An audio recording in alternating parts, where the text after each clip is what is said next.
Welcome back to my channel. ഇന്നത്തെ video എന്ന് പറയുന്നത് ഒരു ട്രാവൽ സീരീസാണ്. അന്ന് അപ്ലോഡ് ചെയ്തതിൻ്റെ ബാക്കിയാണ് കേട്ടോ. അന്ന് നേരെ നമ്മൾ മുത്തുമലയിൽ നിന്ന് അറിയാത്ത വഴികളിലൂടെയൊക്കെ പോയി എത്തിച്ചേർന്നിരിക്കുന്നത് ആളിയാർ ഡാമിലേക്കാണ്. അപ്പോൾ ഡാമിലേക്ക് കയറുന്നതിന് മുമ്പേ വണ്ടി പാർക്ക് ചെയ്ത് അവിടെ നിൽക്കുന്ന സമയത്ത് കണ്ട ഒരു കാഴ്ചയാണ് ഈ ഒരു മങ്കി എന്തോ ഒരു കവറിനെ എടുത്തിട്ട് ഇങ്ങനെ എന്തൊക്കെയോ കാണിക്കുന്നൊരു സീനായിരുന്നു. അത് കഴിഞ്ഞ് ഞങ്ങൾ ഉള്ളിൽ കയറിയപ്പോൾ നല്ല പ്രകൃതി രമണീയമായിട്ടുള്ളൊരു ഡാമായിട്ടാണ് എനിക്ക് തോന്നിയത്. മലമ്പുഴ ഡാമിനോട് കുറച്ച് സാമ്യതയ്ക്കുള്ള ഒരു പാർക്ക്. അങ്ങനെ ദേ അച്ചു വല്യച്ഛൻ്റെ കൈയും പിടിച്ചിട്ട് ഇങ്ങനെ നടക്കുന്നുണ്ട്. അച്ചുവിന് ഭയങ്കര സന്തോഷമായി, കാരണം ഒരുപാട് നാളുകൾക്ക് ശേഷമാണ് ഇങ്ങനെ പുറത്തൊക്കെ ഇറങ്ങി ഒരു ഡാം പാർക്ക് അങ്ങനെയുള്ള ഏരിയയിലേക്കൊക്കെ പോകുന്നത്. അപ്പോൾ അവന് ഭയങ്കര ഹാപ്പി ആയിരുന്നു. ഒരുപാട് കാണാനൊന്നും ഇല്ലെങ്കിലും അവൻ ഇങ്ങനെ നോക്കിക്കൊണ്ടിരിക്കുകയാണ് കേട്ടോ. എന്തൊക്കെയാണ് ഇവിടെ ഉള്ളത്? അവിടെ ഒരു 3 മീൻ, ഗോൾഡൻ ഫിഷ് പോലത്തെ ഒരു ഫിഷിനെ ഒരു ശില്പം പോലെ ഉണ്ടാക്കി വെച്ചിട്ടുണ്ട്. അപ്പോൾ അതൊക്കെ എനിക്ക് കാണിച്ചു തരുമായിരുന്നു, അതാ നോക്കുന്നു പറഞ്ഞിട്ട്.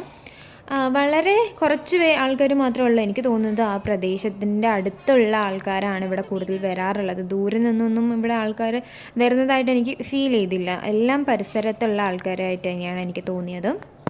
പിന്നെ എവിടെ പോയാലും ഫോണും കൈപ്പിടിച്ച് ഫോട്ടോ എടുക്കുന്നത് പതിവായതുകൊണ്ട് തന്നെ എല്ലാവരും ഫോട്ടോ ഒക്കെ എടുത്തു. കാരണം ഇത് ഭയങ്കര ഒരു എന്താ പറയുക, കുറച്ചും ഡാം എന്ന് പറയുമ്പോൾ മലൻ്റെ മേല്, പിന്നെ ഒരുപാട് നമുക്ക് കാണാനായിട്ട് ഒന്നും ഇല്ലെങ്കിലും പക്ഷേ ഉള്ളതിൽ വെച്ച് നമുക്ക് ഫോട്ടോസൊക്കെ ഏകദേശം ബാക്ക്ഗ്രൗണ്ടൊക്കെ സെറ്റാക്കിയിട്ട് എടുക്കാനൊക്കെ പറ്റും. അങ്ങനെ അച്ചു അവിടെ ഏതോ ഒരു കുട്ടികളുടെ കളിക്കുന്ന ഒരു സംഭവത്തിൽ കണ്ടു. അപ്പോൾ അവന് കയറണമെന്ന് പറഞ്ഞു. പക്ഷേ ഇത് അത്ര വെറുതെയൊന്നും ആയിരുന്നില്ല കേട്ടോ. കാരണം ആ ഒരു കൂടിനുള്ളിൽ കുറച്ചൊക്കെ അധികം ബോളുകൾ ഇട്ടിട്ടുണ്ട്. അതിൻ്റെ ഉള്ളിൽ കയറിയിട്ട് നമുക്ക് കുറച്ച് നേരം ഇങ്ങനെ കളിക്കുന്നതിന് 10-60 രൂപ എന്തോ അവർ ചാർജ് ചെയ്തു. പക്ഷെ അത് 10-15 മിനിറ്റ് അലോവും ചെയ്യുള്ളൂ. അച്ചു ആണെങ്കിൽ ഒറ്റയ്ക്ക് പോയ കാരണം കളിക്കാനുള്ളൊരു ടെൻഡൻസി ഒന്നും ഉണ്ടായിരുന്നില്ല. അവൻ കുറച്ച് ബോളൊക്കെ എടുത്ത് ഇങ്ങനെ കളിച്ചു. പക്ഷെ ആരും ഇല്ലാത്ത കാരണം അവന് കളിക്കാനുള്ള മൂഡൊന്നും ഉണ്ടായിരുന്നില്ല കേട്ടോ. പിന്നെ അതിൽ വലിയ കളിക്കാനായിട്ടൊന്നും ഉണ്ടായിരുന്നില്ല, കുറച്ച് ബോൾസ് തന്നെ ഉണ്ടായിരുന്നുള്ളൂ. അത് കുറച്ച് നേരം ഇങ്ങനെ എടുത്ത് കളിക്കുന്നുണ്ടായിരുന്നു. അത് കഴിഞ്ഞ് ഞങ്ങൾ കളിയൊക്കെ മതിയാക്കി പിന്നെ ഡാമിൻ്റെ മുകളിൽ കയറാമെന്ന് വിചാരിച്ചിട്ട് അങ്ങോട്ട് പോകുമായിരുന്നു. അപ്പോൾ അച്ഛനും അമ്മയും അപ്പവും വേഗം ചാടി കയറി മേലേക്ക് ഇങ്ങനെ കയറേണ്ടായിരുന്നു. അപ്പോൾ എനിക്ക് കുറച്ച് വീഡിയോസൊക്കെ വേണമായിരുന്നു. അതുകൊണ്ട് താഴെ ഞാൻ നിന്ന് പതുക്കെ വീഡിയോസൊക്കെ എടുത്ത് ഞാനും മേമയും അച്ചുവും കൂടെ ബാക്കിൽ പതുക്കെയാണ് കേട്ടോ കയറിയത്. കുറച്ച് സ്റ്റെപ്സേ ഉള്ളൂ എങ്കിലും ആ കയറുന്ന സ്റ്റെപ്സ് കുറച്ചിങ്ങനെ നല്ല ഹൈറ്റായിട്ടാണ്. അപ്പം പതുക്കെ കയറാൻ പറ്റുള്ളൂ. പിന്നെ ആ സ്റ്റെപ്സ് പകുതിയും പൊട്ടിപ്പൊളിഞ്ഞു കിടക്കുകയാണ്. അപ്പം നേരെ നോക്കി കാല് വെച്ചില്ല എന്നുണ്ടെങ്കിൽ താഴേക്ക് തന്നെ അത് വീഴും, സ്ലിപ്പായി പോകും. കാരണം സ്റ്റെപ്സൊക്കെ ഇളകി ഇങ്ങനെ ബാക്കിലേക്ക് ഇങ്ങനെ ചരിഞ്ഞ് നിൽക്കുകയായിരുന്നു. കറക്റ്റായിട്ടുള്ള സ്റ്റെപ്സ് കുറച്ച് തന്നെ ഉണ്ടായിരുന്നുള്ളൂ. അപ്പോൾ കുട്ടികളൊക്കെ ഇങ്ങനെ കയറുന്ന സമയത്ത് നോക്കി കയറ്റിയില്ല എന്നുണ്ടെങ്കിൽ വീണ് പോകാനുള്ള ചാൻസൊക്കെ ഉണ്ട്. അങ്ങനെ മേമയും അച്ചുവും മേലെ കയറി പോകുന്നുണ്ട്. അപ്പോൾ ഞാൻ ബാക്കിൽ നിന്ന് പതുക്കെ വീഡിയോസൊക്കെ എടുത്തിട്ട് ഞാൻ പതുക്കെ കയറുന്നുണ്ടായിരുന്നുള്ളൂ കേട്ടോ. ഞാനപ്പോൾ എന്നെ വരുന്നുണ്ടോ എന്ന് ബാക്കിൽ ഇങ്ങനെ നോക്കിക്കൊണ്ടിരിക്കുകയായിരുന്നു മേമ. അങ്ങനെ കുറച്ച് ദൂരം ഇങ്ങനെ സ്റ്റെപ്സ് കയറി പോകുമ്പോൾ നമുക്ക് കാണാൻ പറ്റും, താഴെ ഫുള്ളായിട്ട് ഇങ്ങനെ കാണാൻ പറ്റും. നല്ല മനോഹരമായിട്ടുള്ള കാഴ്ചയായിരുന്നു. വൈകുന്നേര സമയമായതുകൊണ്ട് തന്നെ ഒരു പ്രത്യേക ഭംഗി കൂടെ ഉണ്ടായിരുന്നു. എനിക്ക് ഭയങ്കര ഇങ്ങനത്തെ ഒരു പ്രദേശത്ത് പോയി ഇരിക്കുക എന്ന് പറയുന്നത് എൻ്റെ പേഴ്സണൽ ഫേവറേറ്റ് ആയിട്ടുള്ളൊരു കാര്യമാണ്. കാരണം അത്രയും കാംനെസ്സും അത്രയും മനോഹരമായിട്ട് നമ്മൾ ഈ നേച്ചറിനെ നമുക്ക് കാണാൻ പറ്റുക എന്നുള്ളത് ഈവനിങ് ടൈമും ഏർലി മോർണിംഗ് ടൈമും ഒക്കെയാണ്. അപ്പോൾ അത് ഭയങ്കര ഒരു ബ്ലെസ്സിങ് മൊമെൻ്റ് ആയിരുന്നു. അപ്പോൾ ഞാൻ അതിനെ മാക്സിമം ക്യാപ്ചർ ചെയ്യാനാണ് നോക്കിയത്. പക്ഷേ എല്ലാവരും പറയുന്ന പോലെ ഏറ്റവും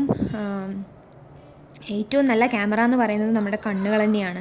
അപ്പോൾ ആ കണ്ണുകളിലൂടെ കാണുന്ന ആ ഒരു ഭംഗി എനിക്ക് എത്രത്തോളം ഫോണിലൂടെ എടുക്കാൻ പറ്റിയിട്ടുണ്ട് എന്ന് എനിക്കറിയില്ല. എന്നാലും വൈകുന്നേര സമയം അത്രയും മനോഹരമായിരുന്നു ഈ പ്രദേശം. അങ്ങനെ കുറച്ച് സ്റ്റെപ്സൊക്കെ കയറി ഞാൻ പതുക്കെ ഫോട്ടോക്കും വീഡിയോസും എല്ലാം എടുത്ത് ഇപ്പോൾ ഏകദേശം മുകളിലെത്തിയിട്ടുണ്ട്.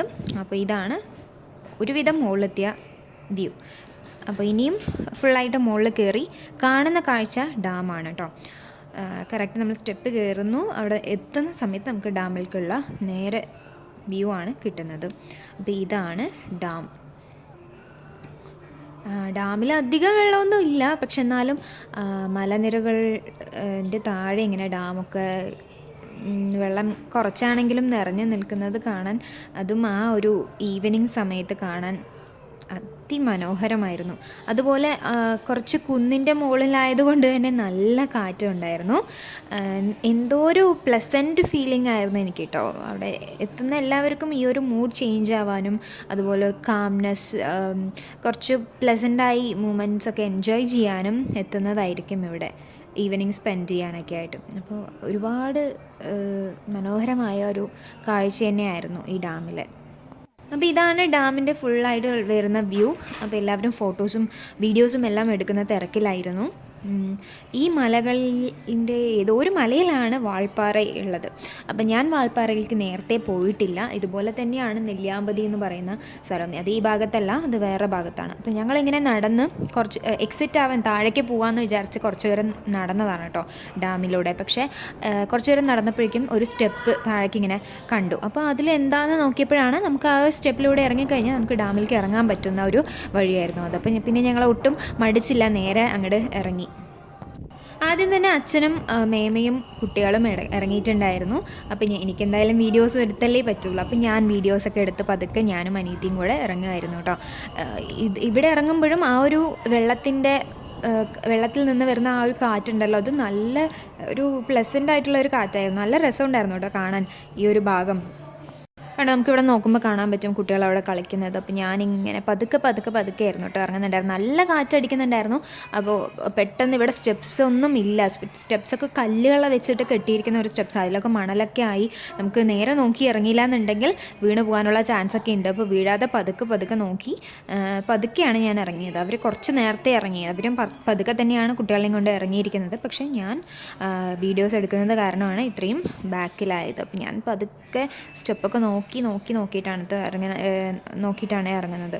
അപ്പോൾ ഇവിടെ ഒരു ബോട്ട് ചുമ്മാ അവിടെ ഇട്ട് വെച്ചിട്ടുണ്ട്. അത് യൂസ് ചെയ്യുന്ന ബോട്ടാണോ അല്ലയോ എന്നൊന്നും അറിയില്ല. ചുമ്മാ അവിടെ ഇട്ട് വെച്ചിരിക്കണം. അപ്പോൾ നമുക്ക് എന്തായാലും ഫോട്ടോസ് എടുക്കണം. അപ്പോൾ അവിടെ കയറി ഇരുന്ന് ഫോട്ടോസൊക്കെ എടുത്തു.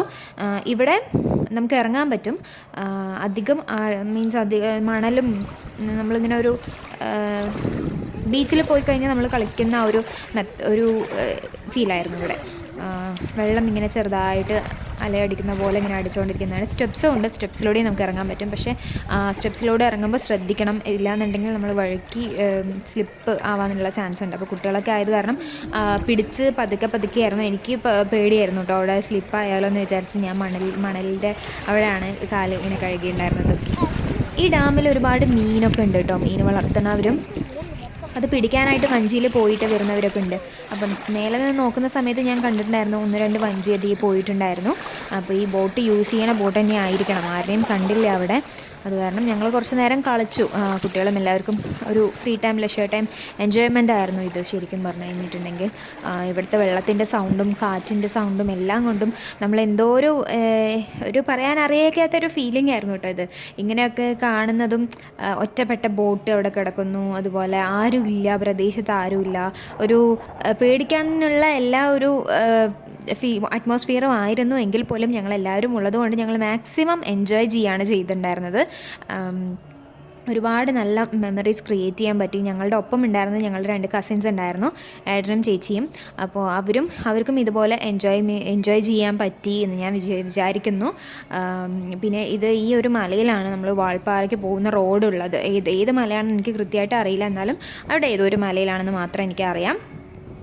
അപ്പോൾ പിന്നെ ഞങ്ങളങ്ങനെ കുറച്ച് നേരം കളിച്ച് മേലേക്ക് കയറിയിട്ട് അങ്ങനെ അവിടെ നിന്ന് താഴെ എക്സിറ്റ് ആവാം എന്ന് വിചാരിച്ചിട്ട് അങ്ങനെ നടക്കുകയാണ്. അപ്പോൾ നമ്മൾ ഇവിടെ നിന്ന് ഇനി സ്ട്രെയിറ്റ് ടു ഹോം ആണ് കേട്ടോ. ഇനി എവിടെയും നിർത്തണില്ല. ഈ ഒരു ഈവനിങ് എല്ലാവരും മാക്സിമം എൻജോയ് ചെയ്ത് ഞങ്ങൾ ഇറങ്ങുകയാണ് ഇവിടെ നിന്ന്. അപ്പോൾ നാളെ മുതൽ എല്ലാവരും back to work, back to college and back to സ്കൂളായിരിക്കും. അപ്പോൾ ഇവിടെ നിന്ന് ഇറങ്ങിയതിന് ശേഷം ഞങ്ങൾ കണ്ടത് ഫ്രഷ് മീൻ, ഡാമിലെ ഫ്രഷ് മീനും മസാലയൊക്കെ തേച്ച് പിടിപ്പിച്ചിട്ടുണ്ടായിരുന്നു. ആവശ്യക്കാർക്ക് അവർ ഫ്രൈ ചെയ്ത് കൊടുക്കും. അതുപോലെ തന്നെ ആൻറ്റിമാർ കോട്ടൺ ക്യാൻഡീസൊക്കെ വിൽക്കുന്നുണ്ടായിരുന്നു. അപ്പോൾ അതൊന്നും ഞങ്ങൾ വാങ്ങിയില്ല, നേരെ ഞങ്ങൾ കാറിൽ കയറി തിരിച്ച് വീട്ടിലേക്ക് പോവുകയാണ് കേട്ടോ. ഈ ഒരു പ്രദേശം, ഈ ഒരു തമിഴ്നാട്ടിലെ ഈ ഒരു ഗ്രാമപ്രദേശം എന്ന് പറയുന്നത് സൺസെറ്റ് ആകുന്ന സമയത്ത് ഒരു പ്രത്യേക ഭംഗിയാണ് ഈ ഏരിയാസിന്. എന്താണെന്നറിയില്ല, ഒരുപാട് ചെറിയ വീടുകളും വീടുകളുടെ ഇടയിലൂടെ ഇങ്ങനെ പോകുന്ന വഴികളും എല്ലാമായിട്ട് ഇതെല്ലാം കണ്ട് കാറിൽ യാത്ര ചെയ്യാൻ ഒരു പ്രത്യേക ഒരു അനുഭവമായിരുന്നു കേട്ടോ. ഞാൻ പൊതുവേ നേച്ചറിനെ ഒരുപാട് ആസ്വദിക്കുന്ന ഒരാളാണ്. എനിക്ക് എന്തായാലും മഴയായാലും വെയിലായാലും എന്തായാലും ഒരുപാട് ആസ്വദിക്കുന്ന ഒരാളാണ്. അപ്പോൾ ഈ ഒരു സൺസെറ്റ് നമ്മൾ വീട്ടിൽ നിന്നും കാണുന്ന സൺസെറ്റ് പോലെ ആയിരുന്നില്ല. മേഘത്തിൻ്റെ കളറൊക്കെ മാറി നമ്മൾ ഓരോ പ്രദേശങ്ങളിൽ മുന്നോട്ട് പോയിക്കൊണ്ടിരിക്കുമ്പോഴും ഓരോ ഭാഗങ്ങളിലെത്തുമ്പോഴും ആകാശത്തിൻ്റെ കളർ ഓറഞ്ച്, പർപ്പിൾ, ബ്ലൂ അങ്ങനെ ഓരോ കളർ ചേഞ്ചൊക്കെ വരുമ്പോൾ അതിമനോഹരമായിരുന്നു. എനിക്ക് പറഞ്ഞറിയിക്കാൻ വാക്കുകളില്ല കേട്ടോ. ഞാൻ ഇത് നേരിട്ട് കാണുന്നതാണ് ശരിക്കും ഏറ്റവും ഭംഗി എന്ന് പറയുന്നത്, ക്യാമറയിൽ കൂടെ കാണുന്നതല്ല. അപ്പോൾ ഈ വീഡിയോ ഇഷ്ടപ്പെട്ടു എന്ന് വിചാരിക്കുന്നു എല്ലാവർക്കും. ഞങ്ങളുടെ ചാനൽ സബ്സ്ക്രൈബ് ചെയ്യുക. ഇനിയും ഇതുപോലുള്ള വീഡിയോസ് ഞങ്ങൾ അപ്ലോഡ് ചെയ്യുന്നതായിരിക്കും. And thank you for watching.